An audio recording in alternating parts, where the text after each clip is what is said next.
Assalamualaikum warahmatullahi wabarakatuh. Nah, minggu kemarin kita sudah membahas tentang ikatan kimia. Jadi, ikatan kimia itu secara umum ada dua jenis ya, yaitu ikatan ionik dan ikatan kovalen. Di mana ikatan ionik ini adalah ikatan yang terjadi antara atom logam dengan non-logam. Sedangkan ikatan kovalen ini terjadi pada atom yang non-logam bergabung dengan non-logam. Nah, minggu kemarin kita juga sudah sedikit membahas tentang bagaimana struktur dari suatu senyawa. Nah, kalian masih bingung kan bagaimana cara menentukan struktur Lewis dari suatu senyawa? Apakah benar atau tidak? Nah, bagaimana kita menentukan struktur Lewis dari suatu senyawa supaya kita benar-benar yakin apakah struktur yang sudah digambarkan itu sudah benar. Kemudian nanti kita juga akan dari struktur Lewis ini tidak bisa menggambarkan bagaimana tiga dimensinya. Nah, nanti kita juga akan menggambarkan bagaimana struktur tiga dimensi dari suatu senyawa. Misalnya H2O. Nah, dengan struktur Lewis ini tidak tergambar dengan baik bagaimana struktur tiga dimensinya, tetapi nanti ada yang namanya notasi VSPR. Nah, ini bisa membantu untuk menggambarkan struktur tiga dimensi dari suatu senyawa. Nah, kita akan kupas ini ya. Pertama adalah untuk struktur Lewis. Nah, bagaimana misalnya struktur Lewis dari kita bahas yang logam non-logam insya Allah sudah bisa ya. Misalnya kita bahas yang ikatan kovalen. Misalnya kita mau lihat bagaimana sih NO, misalnya natrium nitrogen oksida. Nah, NO ini apakah muatannya rangkap 1, 2, atau 3 seperti itu kan. Nah, yang pertama yang untuk kita menggambarkan itu yang pertama yang harus diperhatikan itu adalah aturan oktet. Jadi satu senyawa ya ini harus memenuhi aturan oktet ya. Kalau misalnya ada pengecualian, misalnya ada dua seperti ini kan N dengan O, kita lihat yang lebih elektronegatif dia akan menarik elektron terlebih dahulu. Jadi diusahakan supaya atom yang lebih elektronegatif inilah dia yang akan memenuhi aturan oktet. Kemudian yang kedua yang kita lihat lagi setelah dia memenuhi aturan oktet adalah kita lihat muatan formalnya. Misalnya muatan formal di sini adalah netral kan, berarti muatan formal keseluruhannya ketika kita hitung itu juga harus netral seperti itu. Kemudian ya yang pertama NO. Nah, kita lihat nitrogen ini kan dia golongan ke 5. Jadi elektron valensi N itu 5 ya. 1, 2, 3, 4, 5. Seperti itu. Jadi dia cenderung berpasangan seperti ini. Kemudian untuk O itu kan golongan 6. Elektron valensinya 6. Ini harus sudah hafal ya. Nah, bagaimana ikatan antara N dengan O? Sekarang kita lihat dulu. Yang mana yang lebih elektronegatif? Ya, O lebih di kanan ya. Dari dalam satu golongan O itu lebih di kanan, berarti dia lebih elektronegatif. O 6 berarti untuk memenuhi kaidah oktet maka dia butuh 2, sehingga kalau kita gambarkan seperti ini N O nih ya, 2 digunakan untuk berikatan dengan N. Jadi N-nya tinggal 3 ya. Nah, seperti ini. NO. Nah, bagaimana kalau seperti ini? Benar atau tidak? Kita coba lagi. Bagaimana kalau ikatannya rangkap? 3. Apakah benar? Nah, berarti kalau rangkap 3 ini tinggal begitu ya. 1, 2, tinggal 3 juga di luarnya. Ini berarti kan N ya yang memenuhi. Nah, di sini kan N-nya 1, 2, 3, 4, 5, 6, 7. O-nya yang memenuhi kaidah oktet. Sedangkan di sini N-nya yang memenuhi kaidah oktet. 1, 2, 3, 4, 5, 6, 7, 8. Gitu kan? Tapi O tidak memenuhi kaidah oktet. Nah, ini yang mana yang benar? Nah, kalau dari uraian tadi, yang didahulukan adalah yang punya elektronegativitas yang lebih tinggi. Ini didahulukan untuk dia mendapatkan elektron yang memenuhi kaidah oktet. Jadi yang mana yang benar? Ya, yang ini strukturnya yang benar. Seperti itu. Nah, yang kedua kita cek selain dia memenuhi aturan oktet, kita cek lagi apakah muatan formalnya benar. Ya, muatan formal ini rumusnya adalah jumlah elektron valensi dikurang jumlah elektron yang bebas dikurang jumlah setengah dari elektron yang berikatan. Nah, itu rumusnya. Nah, sekarang lihat untuk muatan formal dari N. Elektron valensi N adalah 5. Elektron bebasnya tuh 2, 3 ya. Ini kan. Kemudian dikurangi setengah elektron ikatan. Ikatannya 1, 2, 3, 4. Berarti setengahnya adalah ya 2. Nah, sama dengan 0 muatan formal dari N. Kemudian kita hitung lagi muatan formal dari O. O di sini muatan formalnya berapa? Nah, kita lihat elektron valensi O ada 6. Kemudian dikurangi yang bebas 1, 2, 3, 4. Ada 4. Kemudian yang berikatan ada 4 kan ini.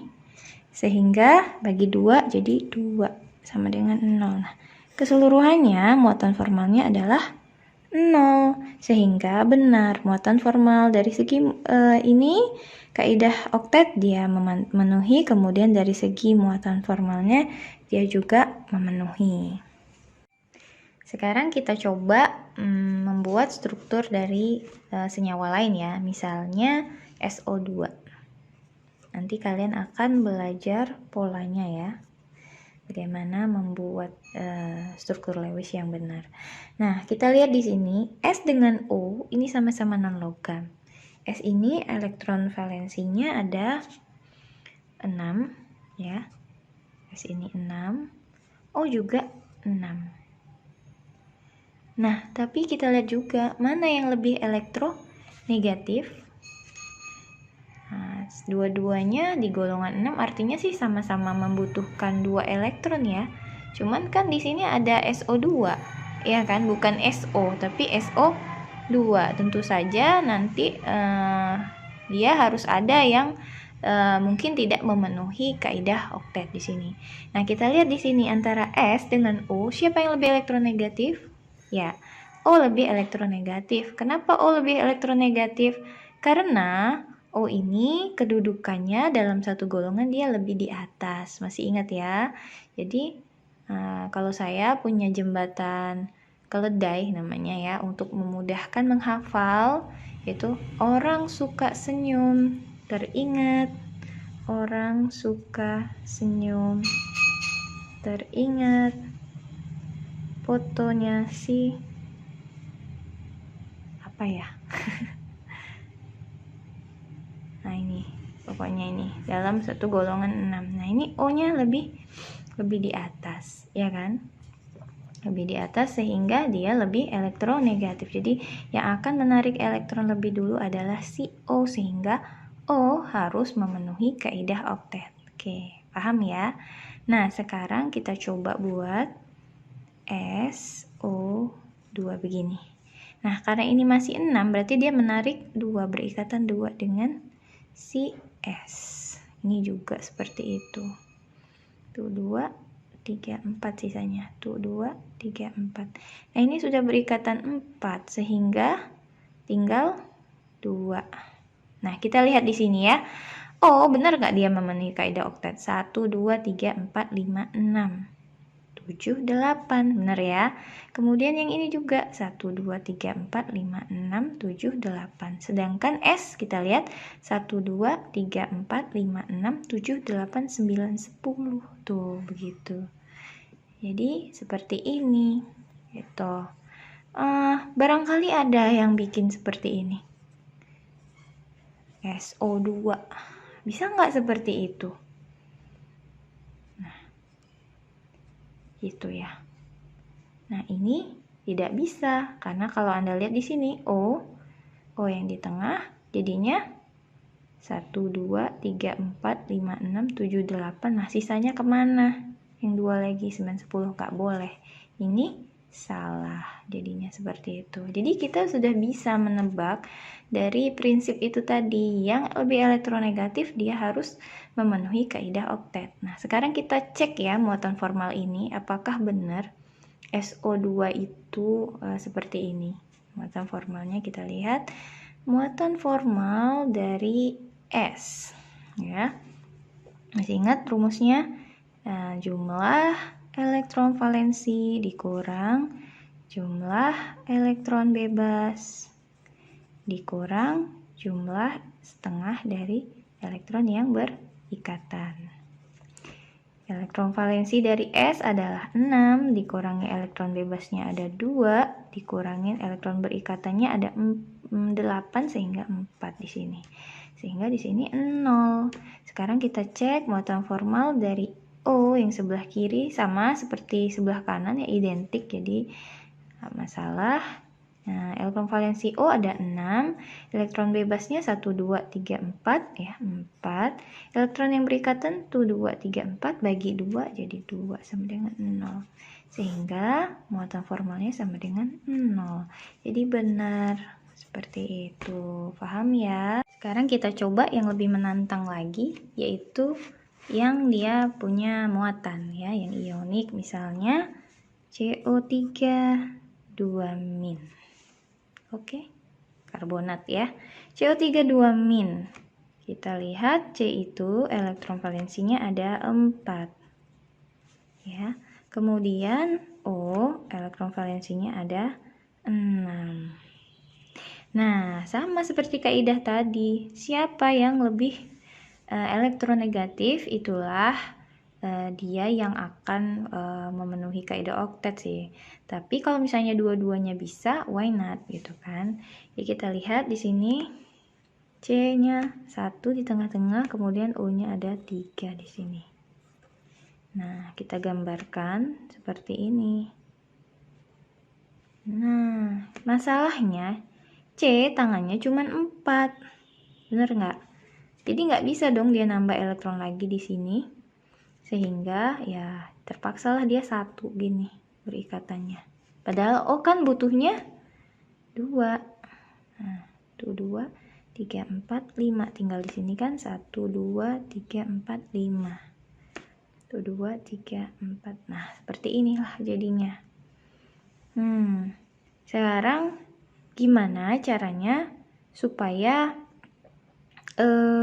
si O ini kan dia harus elektronegatif ya. Sedangkan ini cuman bisa si C ini bisa ngasih cuman 1. Jadinya tuh 2, 3, 4, 5, 6, 7. Sehingga dia butuh elektron dari luar. Masing-masing 1. Sehingga kita kasih di sini tapi dengan syarat kamu harus minus. Ini juga. Nah, kamu harus minus. Coba kita hitung. 1, 2, 3, 4, 5, 6, 7, 8. Gitu ya. Jadi sudah. Nah, inilah dia struktur dari CO3 2-. Nah, sekarang kita cek dari muatan formalnya. Apakah benar muatan formalnya 2-. Ya, kita cek muatan formal dari C terlebih dahulu. C-nya ada 4 ya, elektron valensinya 4, dikurangin elektron yang bebasnya tidak ada. Kemudian yang berikatan juga 8 kan, jadinya bagi 2 jadi 4 sama dengan 0. Kemudian muatan formal dari O yang ini deh, yang nomor, kita lihat kan O di sini ada beda-beda ya. Nah, kita lihat yang O nomor 1 dan nomor 2. Ini nomor 3. Oke. Sekarang kita cek muatan formal dari O yang nomor 1.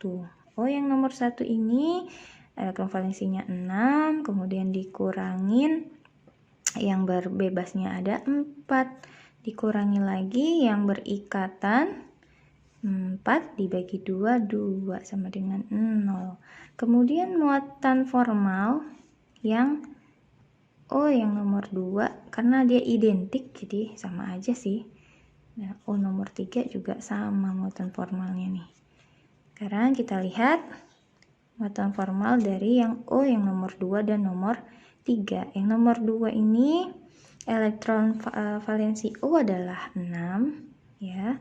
Kurangin elektron bebasnya 1, 2, 3, 4, 5, 6. 6 juga. Dikurangin yang berikatan 1, 2. 2 kan bagi 2 jadi 1. Jadi berapa? 6 kurang 6, 0. 0 kurang 1, min 1. Gitu kan? Kemudian yang O yang ke nomor 3 juga sama kan? Jadi 6 kurang 6 kurang 1 sama dengan min 1. Akhirnya hasilnya adalah minus 2 muatan formal totalnya. Jadi benar nih CO3 2 min. Nah, berarti struktur yang kita buat ini sudah benar. Cuman saya mau kasih tambahan sedikit. Jadi untuk struktur yang seperti ini biasanya dia beresonansi. Seperti apa beresonansi itu? Begini. Nah, ini kan sebenarnya mereka ini sama-sama O. Jadi akan iri kalau temannya ada yang berikatan 2. Ya, kayak gitu deh kalau manusianya ya. Nah, sedangkan dia 1 gitu kan. Walaupun udah dikasih nih sumbangan elektron dari luar ya 2 min gitu kan. Nah, gimana caranya? Ini kan tadi ada minusnya ya di sini ada minusnya ya. Jadi dia akan beresonansi. Nanti kalian kalau belajar kimia organik ini juga akan diajarkan sepertinya ya. Nah, ini akan beresonansi seperti ini. Ini tanda kalau dia berkesetimbangan. Jadi perhatikan baik-baik ini. Ini kan ada elektron di sini kan. Nah, dia akan begini panahnya. Jadi ikatannya yang tadinya 1, dia akan elektronnya pindah ke sini jadi ikatan rangkap. Nah, yang ini akan begini. Gitu. Yang tadinya ikatan rangkap dia akan pindah ke sini elektronnya sehingga jadinya seperti ini. Sini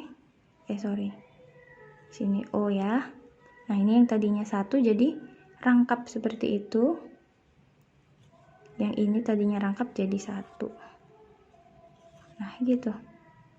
Nah, ini jadi pindah ke sini elektronnya. Gitu.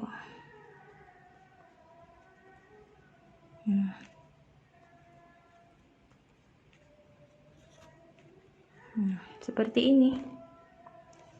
Kemudian bisa nggak pindah lagi? Ya, bisa. Yang ini tadi, yang ini kan belum ya. Nah, yang ini bisa juga seperti itu tadi. Nah, ini dia akan membentuk ikatan rangkap, sedangkan yang ini akan membentuk ikatan tunggal. Nah, ini tetap 2 min ya, kita buat. Ya, dia akan berkesetimbangan seperti ini. Ini jadi ikatan tunggal lagi, ini jadi rangkap. Gitu. Nah, jadi ini yang namanya dia beresonansi, berkesetimbangan ya. Sorry, salah nih. Oke, ini enggak ada di sini ya. Nah, jadi seperti ini. Nah, jadi bentuknya akan seperti ini, berkesetimbangan dia. Nah, untuk selanjutnya kita akan membahas tentang membuat struktur 3 dimensi dari suatu senyawa. Nah, kalian kan kita sudah belajar tadi tentang bagaimana memastikan bahwa struktur Lewisnya benar. Tapi sayangnya dengan struktur Lewis ini kita tidak bisa melihat struktur molekul ataupun struktur senyawa itu secara 3 dimensi. Nah, bagaimana untuk melihat struktur 3 dimensinya? Kita pelajari ini. Yang pertama misalnya H2O ya. Ya, misalnya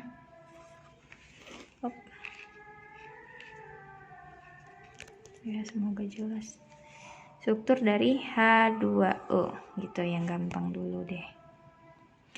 Nah, H2O seperti biasa tadi, H itu elektron valensinya 1, O itu elektron valensinya 6. Jadi, mereka ingin berikatan sehingga O ini dia akan menarik 2 elektron dari H, hanya kan ada 2 ya. Sedangkan O-nya ya jadi 8 kan. Nah, jadi kalau kita gambarin pakai struktur Lewis kan jadinya gini. 2, 3, 4. Gitu ya. Nah, pas ya, masing-masing kalau H jadinya 2 duplet, sedangkan O jadinya oktet. Nah, tapi apakah seperti ini strukturnya? Nah, kita lihat. Jadi untuk menentukan strukturnya ini ada yang namanya notasi VSEPR. Kepanjangannya kalian cari sendiri ya, apa kepanjangan dari VSEPR ini. Nah, notasi VSEPR ini bisa membantu kita untuk menentukan bagaimana struktur 3D dari H2O. Sekarang kita lihat di sini H2O ini O-nya ini adalah proton, astagfirullahaladzim, atom pusat namanya ya, atom pusat. Nah, itu dilambangkan dengan A.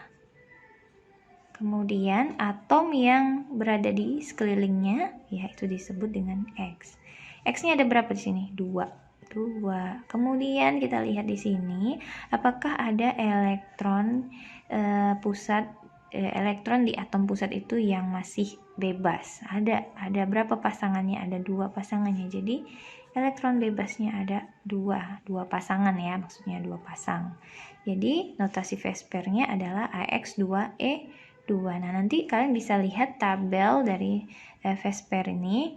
Nah, kalau AX2E2 itu adalah strukturnya V. Nah, saya mau jelasin cara logikanya nih ya. Jadi, elektron ini sebenarnya kalau kita gambarkan itu seperti orang gendut. Ya, orang gendut. Jadi, dia itu akan menekan ikatan-ikatan ini kalau dia ada. Gitu, supaya apa? Supaya dia punya tempat. Ya, kalau misalnya nih, di mobil nih, tiba-tiba kalian sedang menumpang mobil ya. Tiba-tiba ada orang gendut masuk. Sorry ya, saya bukan ini orang gendut, tapi buat contoh aja supaya lebih mudah dipahami ya. Jadi ketika masuk itu pasti dia akan menggeser kan yang lainnya supaya dia dapat tempat. Seperti itu juga dengan elektron. Nah, ini elektron ini bulky namanya kalau bahasa Inggrisnya. Bulky, sehingga dia akan menekuk nih si H ini. Nah, dia akan cenderung ngumpul nih, si elektron bebas akan cenderung ngumpul. Jadi kalau kita gambarin tuh begini. Nah, dia akan menekuk ikatan ini, bending jadinya, sehingga jadi seperti ini. Nah, ini. Jadi kalian belajarnya kimia banget ini ya, kimia dasar. Nah, seperti ini. Nah, kalau misalnya kita gambarin elektron tuh ya, gendut seperti ini nih. Nah, dia punya hibridisasi. Nah, jadinya bentuknya seperti apa? V gitu ya. Jadi bentuk V. Seperti itu deh. Nah, kalau misalnya senyawa yang lain gimana? Coba, apa ya senyawa yang lain? Misalnya PCl5. Iya, PCl5 misalnya. P berada pada golongan 5, berarti elektron valensinya 5 kan? Ya, ingat nita paling asoy sebab bisu dia sama dengan N ya. P ini 5. Oke, kemudian CL kan golongan 7 ya halogen, jadi ya 7 begini. Sehingga bagaimana mereka berikatan? Ya, Cl minta 1 elektron dari si P, P juga karena Cl lebih elektronegatif, otomatis Cl harus oktet ya, P nggak harus oktet. Jadi P-nya yang di tengah. Cl kita gambarin langsung aja ya, gini. Tuh 2, 3, oh dia mintanya 5. Nah gitu. PCl5, bener nggak? Jadinya oktet nih si Cl. 1, 2, 3, 4, 5, 6, 7, 8. Ya bener ya. Nah ini sudah benar. Secara muatan formal bisa kita cek. Mau dicek? Boleh. Kita cek ya muatan formalnya. Muatan formal dari P punya elektron valensinya 5, elektron bebasnya 0, elektron berikatannya 10 dibagi 2, 5 sama dengan 0. Kemudian Cl, muatan formal Cl-nya ya kita cek. Muatan elektron valensinya ada 7 dikurang berikatannya elektron bebasnya 6 dikurang berikatannya 2 bagi 2 1 ya, karena Cl-nya sama semua identik ya, kita samain aja, jadi hasilnya adalah 0. Jadi ini sudah benar. Nah sekarang bagaimana notasi phase pair dari sini? Kita lihat yang di tengahnya pusatnya 1 A, ini adalah X-nya ada, yang di sekelilingnya ada 5, kemudian elektron bebasnya tidak ada, jadi AX 5. Nah sekarang kalian lihat AX 5 itu apa di tabelnya? Kalau tidak salah sih namanya apa ya, oktahedral ya kalau nggak salah. Nah jadi AX5 ini kalau kalian lihat di tabel itu strukturnya adalah segitiga bipiramidal atau trigonal bipiramid ya. Nah segitiga bipiramidal itu seperti apa? Kalian bisa lihat juga di situ referensinya ada. Jadi seperti ini dia bentuknya. Nih begini. Tuh 2, 3. Nah seperti ini bentuknya. Jadi dia seperti ada 2 piramida di situ ya, segitiga bipiramidal. Jadi seperti apa kita gambarkan? P ada yang begini, ini gini, Cl